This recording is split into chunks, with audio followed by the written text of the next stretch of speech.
Om Shanti. Double light स्वरूप बनो। निरंतर योगी की स्थिति में पहुंचने का मार्ग बताने वाले तथा डबल लाइट स्वरूप बनाने वाले शिव बाबा बोले, भक्ति मार्ग में लक्ष्मी को महादानी दिखाते हैं। तो महादानी की निशानी कौन सी दिखाते हैं? लक्ष्मी का हाथ खुला देने के रूप में दिखाया जाता है और संपत्ति झलकती रहती है ना, उससे हाथ कैसे दिखाया जाता है? नीचे की तरफ उससे पैसा गिर रहा है। यह शक्तियों का यादगार है, अर्थात लक्ष्मी अर्थात संपत्ति की देवी। वह स्थूल संपत्ति नहीं, नॉलेज की संपत्ति, शक्तियों रूपी संपत्ति की देवी अर्थात देने वाली। तो जो यह चित्र बनाया है, ऐसी संपत्ति की देवी बनना है। चाहे नॉलेज देवे, चाहे शक्तियां देवे। ऐसा जो यादगार चित्र है, चेतन में अपने को ऐसा अनुभव करते हो कि हम किसको जो चाहिए दे रहे हैं। कोई क्रोध में है तो उसको हम शांति दे रहे हैं, कोई व्याकुल है तो उसको हम सुख दे रहे हैं, कोई अपवित्र है तो हम उसको पवित्रता दे रहे हैं। ऐसा अपने आप को बनाया है, ऐसे अनुभव करते हो जैसा आपका चित्र है। एक सेकेंड भी कोई आपके सामने आवे तो भी दृष्टि से ऐसा अनुभव करे कि मैंने कुछ पाया, तब कहेंगे देने वाली देवी। अब चाहिए यह सर्विस, तब विश्व का कल्याण होगा। इतनी सभी आत्माओं को देना तो जरूर है। हमको देने लायक बनना तो जरूर है। अब हम ज्ञान से बने या परिस्थिति से बने, ये तो हमारे ऊपर है। सबके पास वो चीजें आनी है। आप सबको भी वो देविया बनना है। आप सब लाइट स्वरूप फरिश्ता बनेंगे, बनना ही है, कोई ऑप्शन नहीं है नहीं बनेंगे। अब परिस्थिति से बने या ज्ञान से पुरुषार्थ करके बने, ये तो आपके ऊपर है। तो देवी वैसी बननी ही है जिससे आपके आपका जो चेतन स्वरूप है कि आपसे मिल रहा है आत्मा को, वो दान देकर ही जाना है। तो बाबा कह रहे हैं कि अब चाहिए यह सर्विस, तब विश्व का कल्याण होगा। इतनी सभी आत्माओं को देना तो जरूर है। तो देने का स्वरूप सूक्ष्म और अति शक्तिशाली, समय कम और प्राप्ति ऊंची। ऐसे देने वाली शक्तियां और देवियां कितनी तैयार हुई हैं, ऐसी कितनी देवियां होंगी। इसी प्रमाण यादगार में भी नंबर है।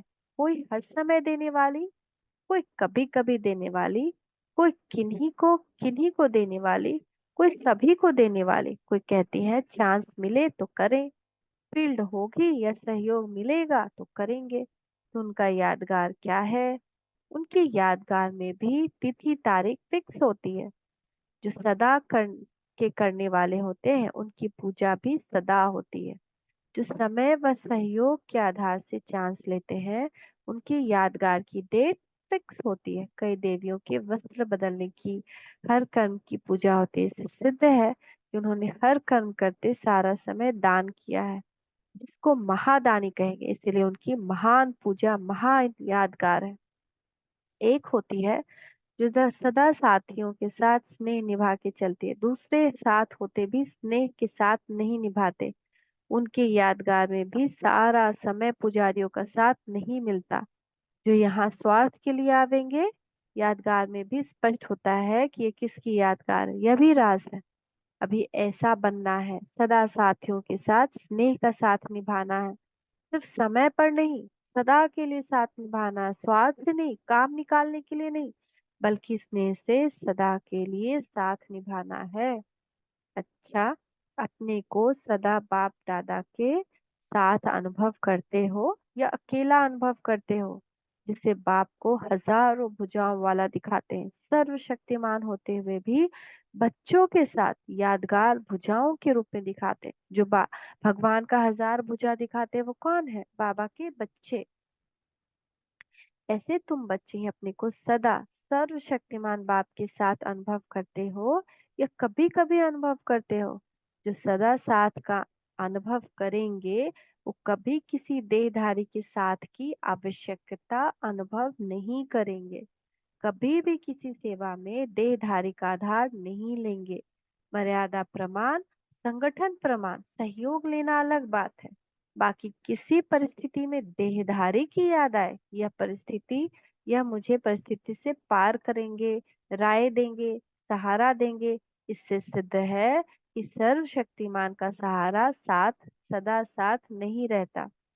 सदा साथ रहने वाले का बाप से समीप संबंध होने के कारण संकल्प में रूह रिहान में भी बाबा याद आएगा। यह बाबा से पूछें। कोई निमित्त टीचर याद आए, कोई साथी याद आए, या हम शरीक याद आए, यह भी होता है, वह भी कार्य के प्रति। लेकिन मन में बुद्धि में सदा बाबा बाबा याद आए। जब डायरेक्ट साथ निभाने का वायदा है तो वायदे का फायदा उठाओ। बाबा क्या वायदा किया है? मुझे प्यार से बुलाओ, मैं 1 सेकंड में तुम्हारे पास आ जाऊंगा। मीठे बाबा, प्यारे बाबा, मेरे बाबा, मदद करो, आ जाओ। बस वो आ जाता है, लेकिन दिल से होना चाहिए। तो बाबा कह रहा है जब वादा है तो फायदा उठाओ।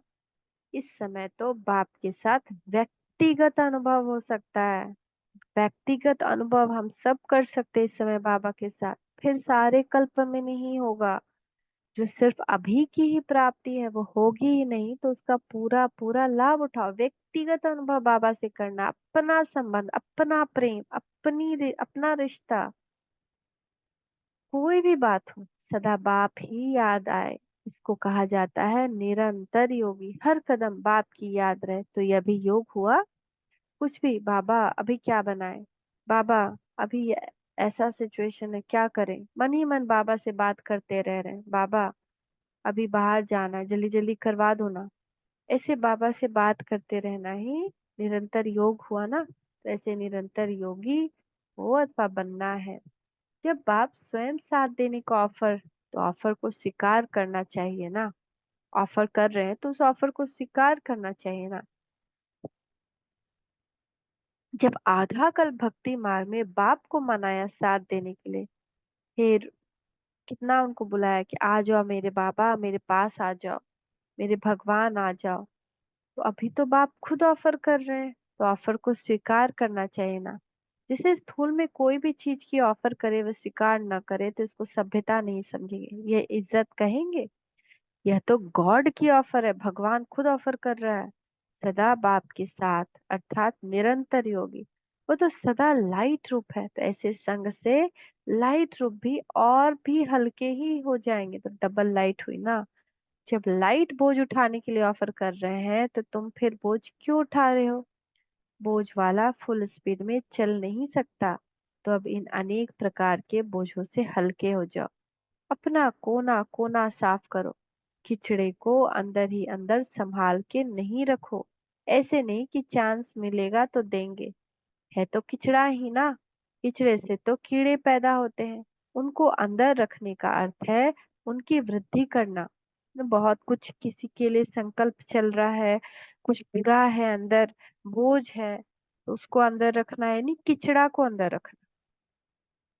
तो उसको अंदर रखना ही नहीं, उसकी वृद्धि करना, उसमें कीड़े पैदा होंगे। तो जब किचड़े से खाली रहेंगे तब बाप द्वारा मिला हुआ खजाना अपने में भर सकेंगे। अच्छा, मीठे मीठे बाप दादा को हम बच्चों का याद प्यार गुड मॉर्निंग, नमस्ते बाबा, नमस्ते। शुक्रिया बाबा, शुक्रिया। शांति।